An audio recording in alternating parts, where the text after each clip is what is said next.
Salam. Jemaat yang dikasihi Tuhan Yesus Kristus, kita telah membaca firman Tuhan dari Markus 7 ayat 1 sampai 23. Dan marilah kita merenungkannya dengan tema mendengar dan melakukan firman Tuhan. Bapak Ibu Saudara yang Tuhan Yesus kasihi, dalam kehidupan kita sebagai manusia, kita tidak bisa lepas dengan relasi sosial dengan sesama kita, baik dalam keluarga, kerabat, maupun dalam budaya atau lingkungan di mana kita hidup. Sebagai ciptaan yang paling mulia di antara semua ciptaan Tuhan, manusia diberikan Tuhan akal budi dan pikiran untuk membuat tatanan hidup atau aturan yang baik bagi kehidupan manusia. Tatanan hidup atau aturan telah dibuat oleh nenek moyang kita ratusan atau bahkan ribuan tahun yang lalu, bahkan sebelum Alkitab hadir dalam kehidupan nenek moyang kita. Aturan tersebut diajarkan turun-temurun dan menjadi tradisi atau kebiasaan yang harus dipatuhi dan dijadikan norma atau hukum. Bapak Ibu Saudara, bagi kita yang hidup pada masa kini dan setelah kita menerima firman Allah dan percaya kepada Tuhan Yesus Kristus sebagai Tuhan dan Juru Selamat kita, kebiasaan atau tradisi yang ada dalam kehidupan kita dapat menimbulkan kebingungan atau kebimbangan. Manakah yang harus kita taati sepenuhnya? Atau mungkin ada dalam pikiran kita, boleh atau tidak boleh mengikuti atau melakukan kebiasaan atau tradisi yang diajarkan oleh nenek moyang kita? Bagaimanakah kita menyikapi situasi seperti ini? Inilah yang akan kita renungkan melalui firman Tuhan dalam tema mendengar dan melakukan firman Tuhan. Dengan kita mendengarkan dan melakukan firman Tuhan, kita akan mampu menyikapi ajaran nenek moyang atau tradisi yang ada dalam kehidupan kita sehari-hari. Bapak Ibu Saudara, marilah kita menyimak terlebih dahulu kehidupan bangsa Israel berdasarkan Alkitab yang telah kita baca. Perlu kita pahami bersama, ketika bangsa Israel menerima aturan atau hukum dari Tuhan Allah di padang gurun, Musa mengingatkan mereka agar tidak menambah dan tidak menguranginya. Dapat dibaca dari Bilangan 4 ayat 2. Musa meminta bangsa Israel konsekuen untuk memegang aturan Tuhan yang sempurna itu. Tujuannya supaya bangsa Israel sebagai umat pilihan Tuhan dapat hidup sebagai teladan dan menjadi model bagi bangsa-bangsa lain, agar manusia hidup sebagai anak sulung atau yang sulung di antara semua ciptaan. Untuk itu, melalui Musa, Tuhan memberikan aturan atau hukum yang harus dijunjung tinggi dan ditaati sepenuhnya oleh bangsa Israel. Apa artinya menjadi anak sulung atau yang sulung? Anak sulung merupakan kebanggaan orang tuanya. Anak sulung akan dihormati, dimuliakan, dan diprioritaskan. Jadi kalau Tuhan menjadikan manusia sebagai anak sulung, itu berarti betapa istimewanya posisi manusia yang Tuhan sediakan. Bapak Ibu Saudara, bangsa Israel sebagai umat pilihan Tuhan dalam menghidupi status anak sulung sebagaimana yang Tuhan kehendaki tidak mudah, dan mereka cenderung gagal untuk melakukannya. Kesulitannya bukan hanya bagaimana melakukan firman Tuhan, tetapi juga bagaimana menjaga agar esensi firman Tuhan itu tetap terpelihara. Kenapa hidup sesuai dengan kehendak Tuhan sulit bagi pada umumnya manusia? Karena sepanjang peradaban manusia, manusia selalu berusaha mempertentangkan dan menggugurkan kebenaran Allah, baik secara sadar maupun tidak sadar. Dan itu adalah salah satu akibat dari dosa. Hal ini dapat kita simak melalui nas firman Tuhan hari ini. Pertentangan antara Tuhan Yesus dan para ahli Taurat serta orang Farisi menunjukkan kecenderungan manusia yang tidak disadari untuk menggugurkan kebenaran Allah atau hukum yang diterima bangsa Israel melalui Musa. Para ahli Taurat dan orang Farisi menginginkan agar prinsip-prinsip dalam hukum Taurat harus dijelaskan, diperjelas, dan dirinci. Mereka ingin agar segala tindakan dan keadaan diatur secara rinci atau secara detail. Akibatnya, peraturan dan ketentuan yang mereka jabarkan menjadi lebih menonjol daripada prinsip dasar aturan dari Allah. Dalam bacaan kita, penulis Injil Markus menuturkan betapa hebatnya pertentangan tersebut antara Tuhan Yesus dan para ahli Taurat serta orang Farisi tentang kebiasaan mencuci tangan. Apakah Tuhan Yesus mempermasalahkan kebiasaan mencuci tangan? Tentu tidak. Kebiasaan mencuci tangan adalah hal yang baik untuk kesehatan. Tetapi dalam konteks ini, para ahli Taurat dan orang Farisi mempertanyakan kenapa tidak mencuci tangan itu tidak berhubungan dengan kesehatan.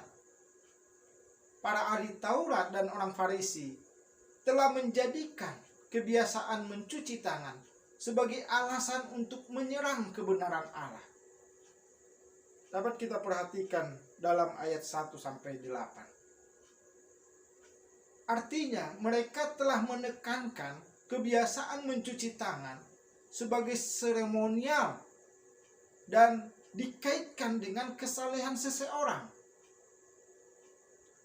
Menurut mereka, tidak mencuci tangan adalah kenajisan. Orang yang tidak mencuci tangan tidak berkenan di hadapan Allah. Bahkan sampai kepada pemahaman mereka akan mudah jatuh dalam kemiskinan dan diganggu oleh roh jahat. Dengan demikian, para ahli Taurat dan orang Farisi telah menjadi hakim kesalehan orang lain melalui kebiasaan mencuci tangan yang telah menjadi tradisi dari nenek moyang dan diajarkan turun-temurun. Inilah yang dipertentangkan atau yang ditegur oleh Tuhan Yesus kepada mereka. Tuhan Yesus mengingatkan ahli Taurat dan orang Farisi agar tidak mengutamakan ritus keagamaan, melainkan menegakkan aturan Allah yang sejati. Tuhan Yesus menjelaskan, tetapi apa yang keluar dari seseorang, itulah yang menajiskan. Dalam Markus 7 ayat 15. Segala kejahatan timbul dari hati seseorang. Hati yang busuk dan kotor akan menimbulkan kejahatan yang dapat merugikan diri sendiri dan orang lain. Kesalehan akan tumbuh karena menegakkan aturan Allah atau firman Allah dan menerima prinsip utama ajaran Tuhan Yesus. Kesalehan seseorang akan semakin nyata dengan mendengar dan melakukan firman Tuhan. Dan itu akan terbukti dalam kehidupan sehari-hari. Seseorang itu akan berperilaku tidak tercela. Dia akan melakukan yang adil dan menyatakan kebenaran dengan segenap hatinya. Seperti dinyatakan dalam Mazmur 15 ayat 2.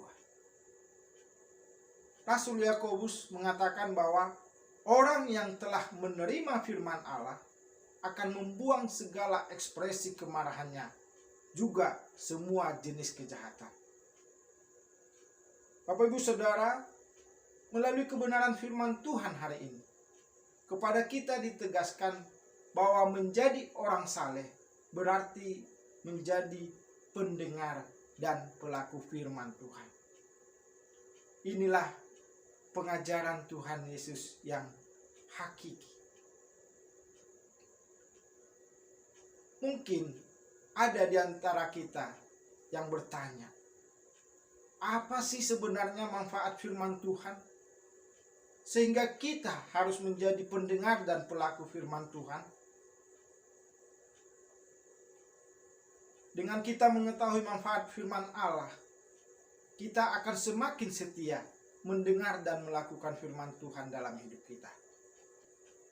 Bapak Ibu Saudara, mari kita memperhatikan manfaat firman Tuhan berdasarkan 2 Timotius 3 ayat 16. Segala tulisan yang diilhamkan Allah memang bermanfaat untuk mengajar, untuk menyatakan kesalahan, untuk memperbaiki kelakuan, dan untuk mendidik orang dalam kebenaran.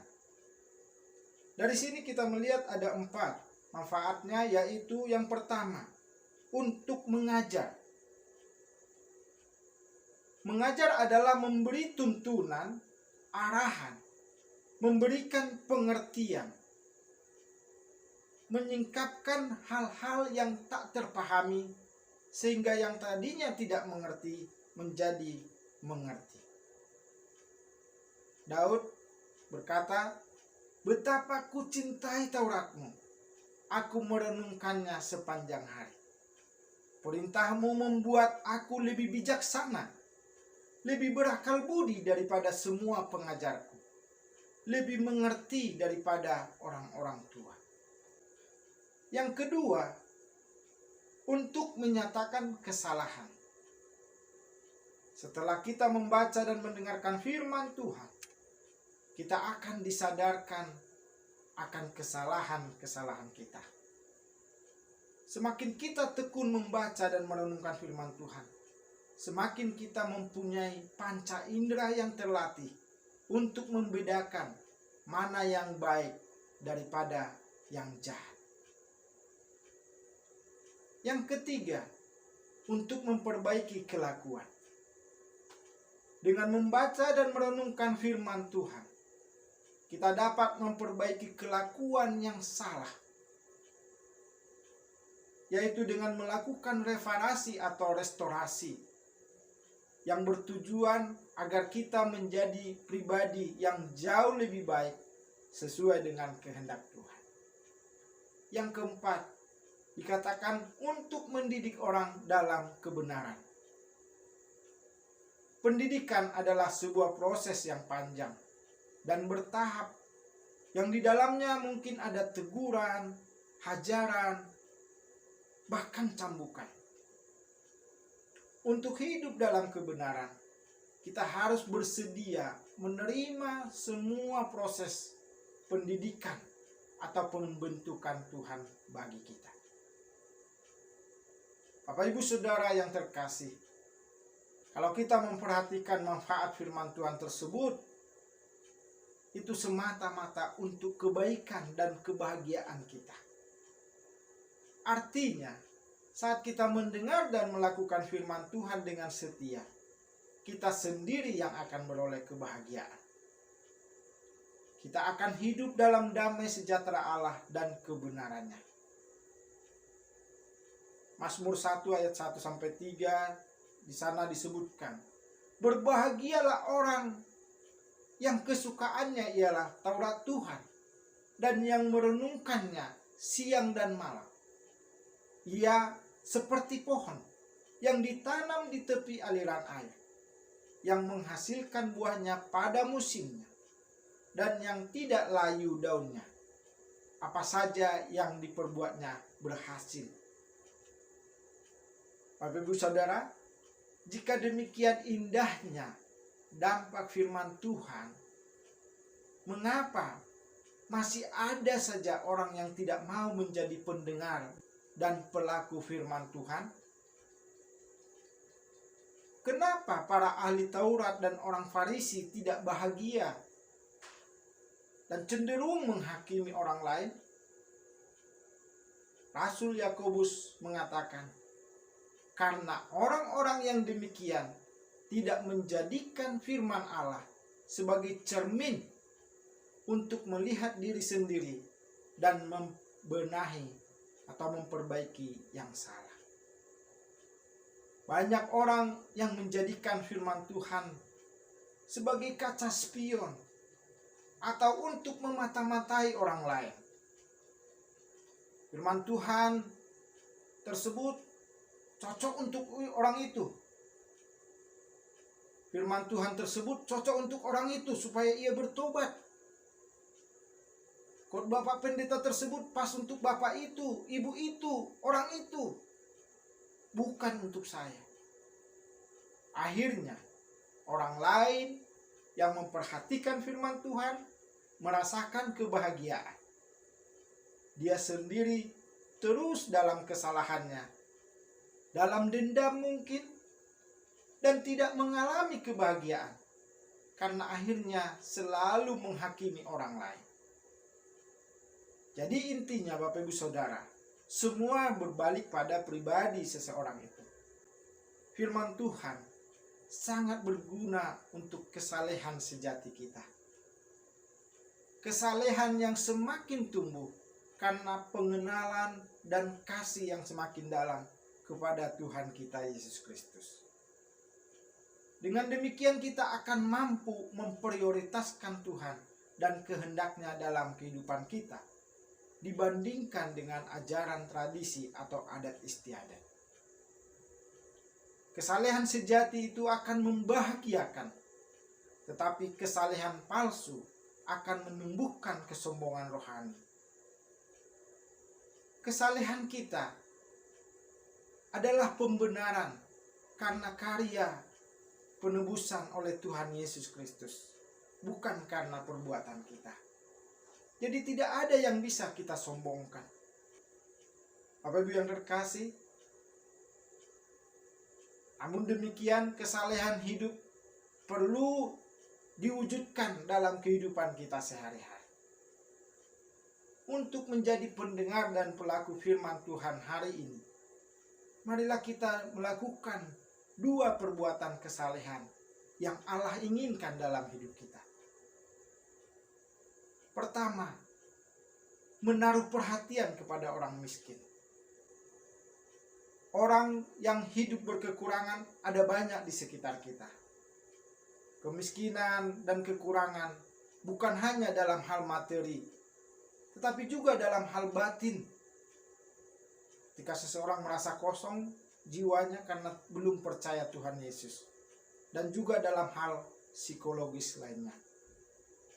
Artinya, lahan kita untuk mempraktekkan kesalehan sebagai orang percaya selalu ada dalam hidup kita.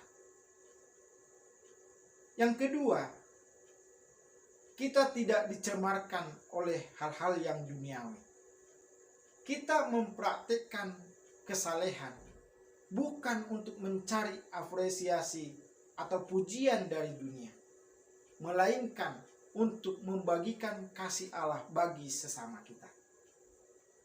Bahkan apresiasi dunia perlu ditolak jika mencederai anugerah Allah dan kemuliaan Allah dalam hidup kita.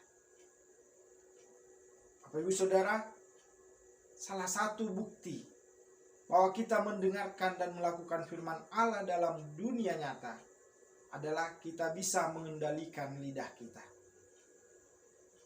Kalau dalam dunia maya atau medsos, kita bisa mengendalikan jari-jari kita untuk ber-WhatsApp, ber-Facebook, atau Instagram, Twitter, dan yang lain-lain. Caranya, dalam kehidupan kita sehari-hari, kita tidak mudah marah. Karena kemarahan yang tidak jelas tidak membuahkan kebenaran yang berkenan kepada Tuhan. Meskipun lumrah terjadi atau biasa terjadi, kemarahan atau apalagi kemarahan yang tidak terkendali lebih banyak mengakibatkan hal-hal yang negatif. Saat kita marah, denyut jantung, tekanan darah, serta adrenalin kita meningkat. Apalagi kemarahan terkadang juga akan disertai tindakan yang agresif. Orang yang sangat marah sangat mungkin melakukan kesalahan karena kehilangan kemampuan mengendalikan diri dan menilai secara objektif. Bapak Ibu Saudara, dalam situasi pandemi saat ini yang belum selesai, kemarahan dalam hidup sehari-hari harus benar-benar kita kendalikan. Orang yang berhikmat akan lambat untuk menyatakan kemarahannya. Surat Yakobus menyatakan bahwa kesalehan kita tidak cukup hanya mengetahui isi kitab suci dan pengajaran kesalehan lainnya, tetapi terwujud ketika hidup kita benar-benar sebagai pelaku firman Tuhan.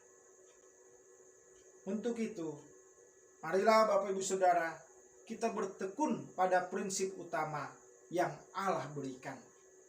Kita bukan sekedar mendengarkan firman Tuhan, tetapi marilah kita sungguh melakukannya dalam hidup sehari-hari.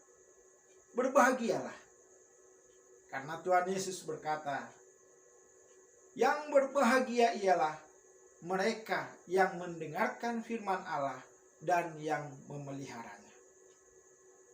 Pendengar dan pelaku firman Allah akan berbahagia oleh perbuatannya. Amin.